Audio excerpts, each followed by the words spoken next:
Prasetyo.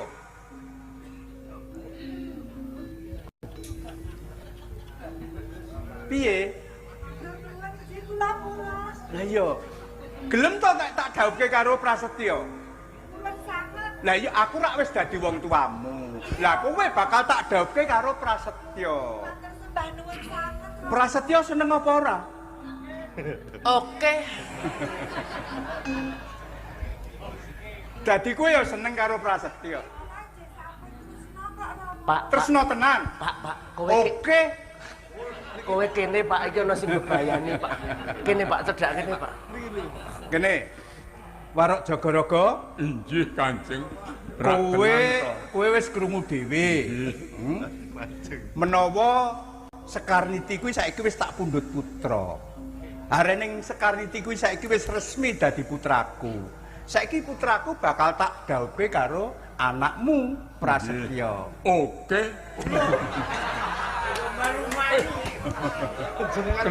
Nun inggih Kanjeng. Matur sewu simbah nuwun. Tegese panuwun kunggonku neges marang panguwasaning Gusti kelakon nggih. Nggih Pak. Nggih pokoke alhamdulillah Pak. Nata Sudirjo. Kula kaya ora dadi karepmu. Punten dalem sewu Rama. Kula saged ngaturi Rama nggih. Iya. Menawi ngaten kula pun keparengaken saged kaliyan Prasetyo nggih. Kena kene caket kene. Caket kene. Nah, kene caket kene. Kene nggih. Wah. Coba to sawangen Nata Sudirjo. Bocah sak kloro nek lungguh jejer kaya ngono kae rak wis serasi to.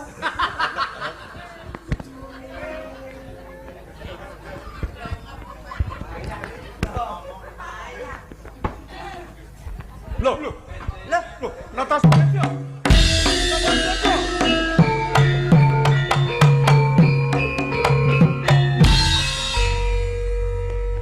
Punten dalem sewu menika. Waduh, wong tuwa e. Sudirjo malah Nyun pangapunten Kanjeng. Kene. Do lingguh kene. Ora do mlumpuk nang kono. tanggung jawabmu lho Pak.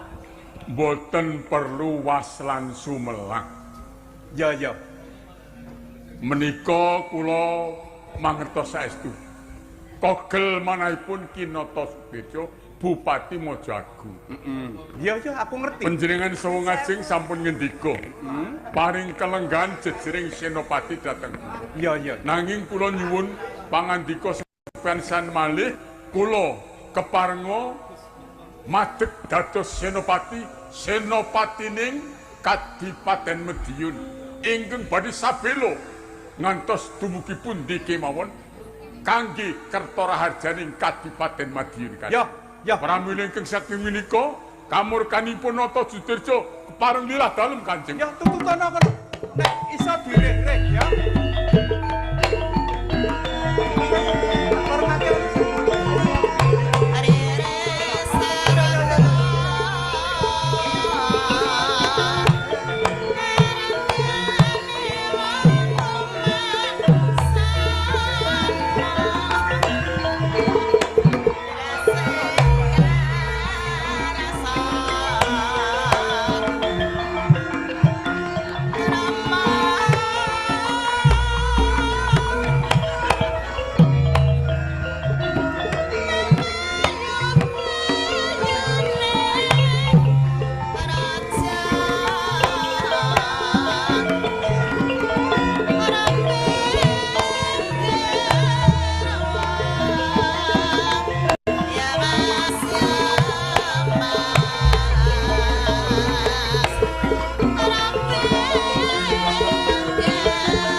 Sing munggah ning pangurahan Joko.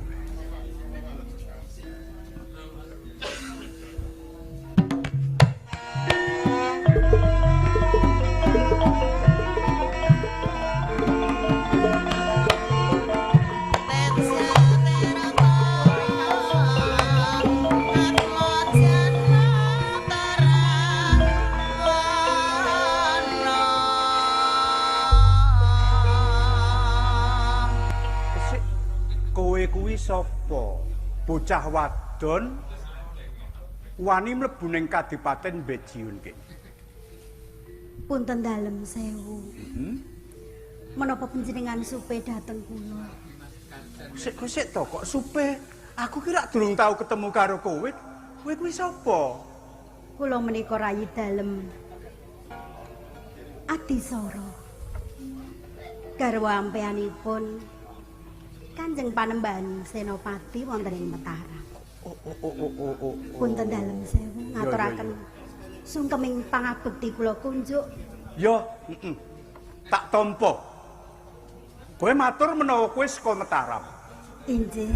Lah kowe suwaning Madiun kene duwe perlu apa? Nggih pareng matur selepat kula nyuwun pangapunten. Kula kautus dening Kanjeng Panembahan Senopati supados nyaosaken nawala menika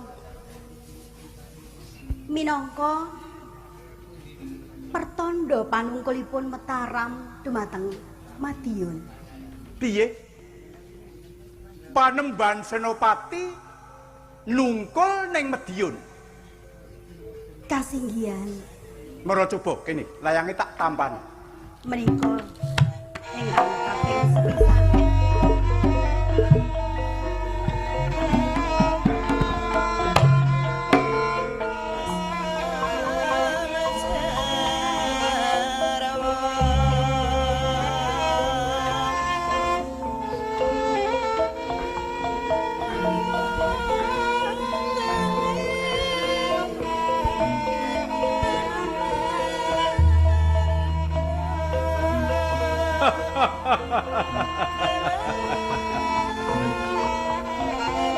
Ya.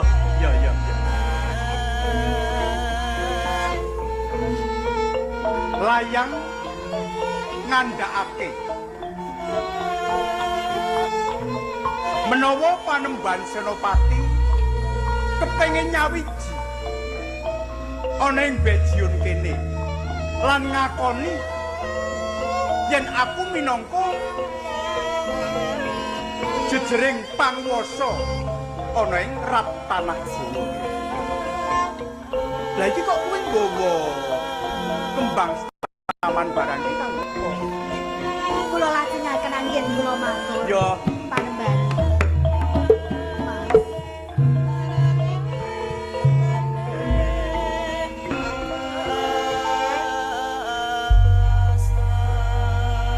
Ingkang kaping kalihipun kula kadhawuhan mijiki ampean dalem menika minangka tandha bektinipun Panembahan Senopati dumateng panjenengan. Mawi sekar setaman menika. Iya. Sak mangke sak sampunipun anggen kula mijiki menika sampun purna. Kula suwun lengseranipun sekar setaman menika badhe kula asta kondur wonten ing Mataram saperlu kagem siram jamas Kanjeng Panembahan Senopati. Ngono sing dikarepke Panembahan Senopati. Inggih. Dadi wijikan iki kanggo mijiki ampeanku. Leres. Mengko nek wis rampung sisane bakal kanggo siram jamas Panembahan Senopati. Inggih kasinggihan. Ya. Tekan semono bektine Panembahan Senopati karo aku. Inggih. Kene.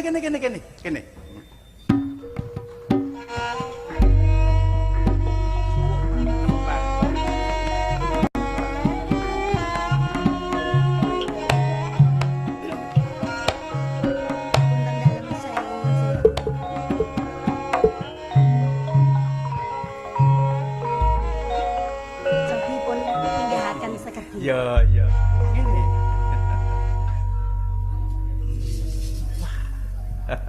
Sekedap. Kok dadi kaya ngono? Rak kudune iki rak yo Panembahan Senopati iki teko dhewe nang kene wong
dadi Rama Panembahan, Mas. kowe nyebut Panembahan Senopati. Wong agung ngeksi gondo Panembahan Senopati. Ra yo aja Panembahan Senopati. Ingkang pun kersakaken. Rak kudune kuwi Rangga Jumena Sang Aji. Kudune rak kaya Rangga Jumena Sang Aji. Iya. Weh kok dibaleni. Ayo dibaleni.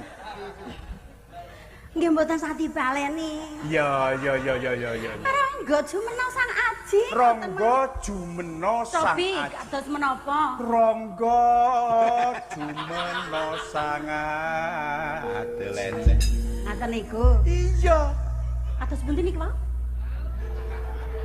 Lho kok iya isih kurang cetha to? Nggih. Ayo. Rangga Jumena Sang Aji. Rak ngono kuwi. Ayo diteruske. Bela, kok diteruske? Teruske dirampungke. Alah la ilaha. Kepati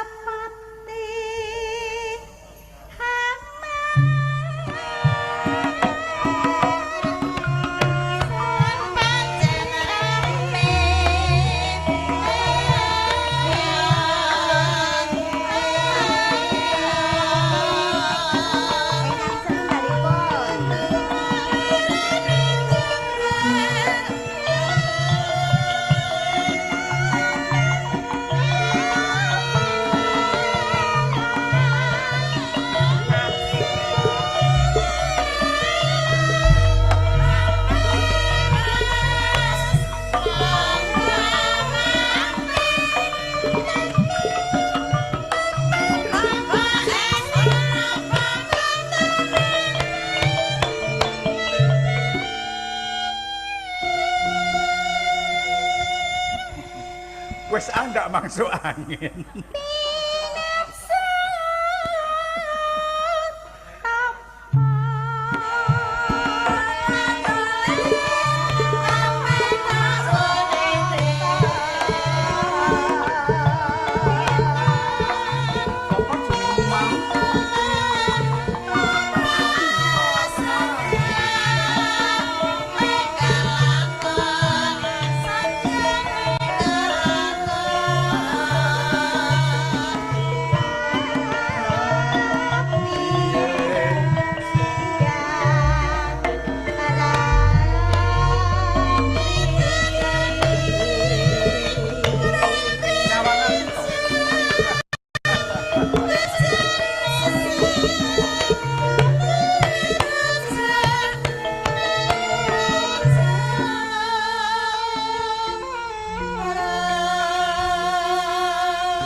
Kowe kuwi ayu, suaramu becik.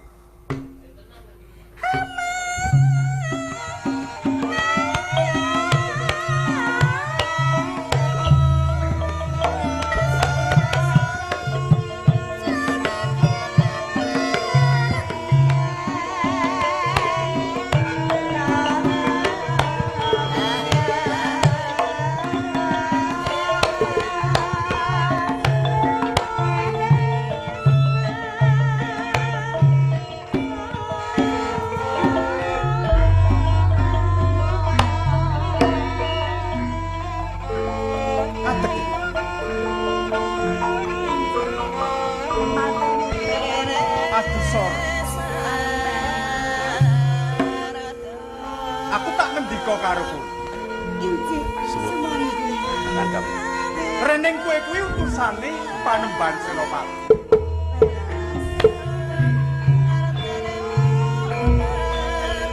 Kewajibanmu anggonmu diutus dening Panembahan Senopati wis rampung. Lah saiki upama kowe ora perlu kondur, ora perlu bali ning Kraton Mataram. Saiki kowe nang kene wae. Kowe bakal tak jak mukti bareng ana ing Kraton Bejiun kene. Waduh. Pingah sanget manah kula.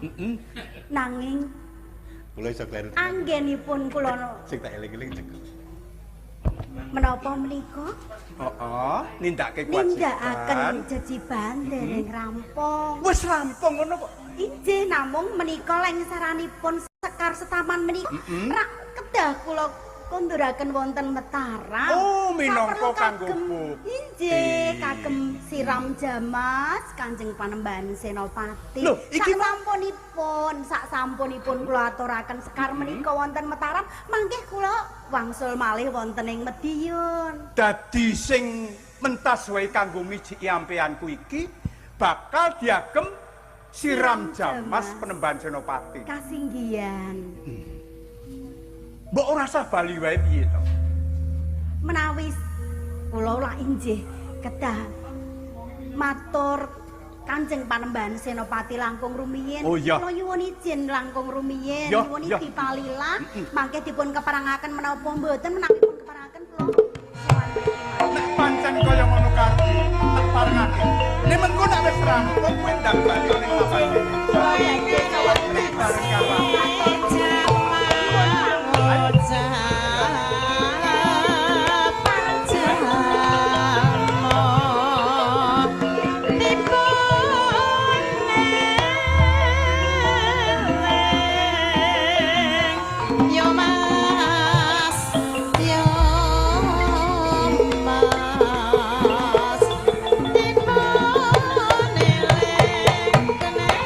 Kanjeng Rama. Ketiwasan menika Kanjeng Rama. Ketiwasan matur kuwi sing sareh. Ana apa? Para jurit lan para senopati saking Mataram muruk perang wonten Kadipaten Medion. Dadi wong Mataram pun kepang kalian para prajurit ing Mataram. nek ngono kenapa skrama aku iki mau? Digerekke kabeh prajurit pedhoke wong Mataram. Nggih.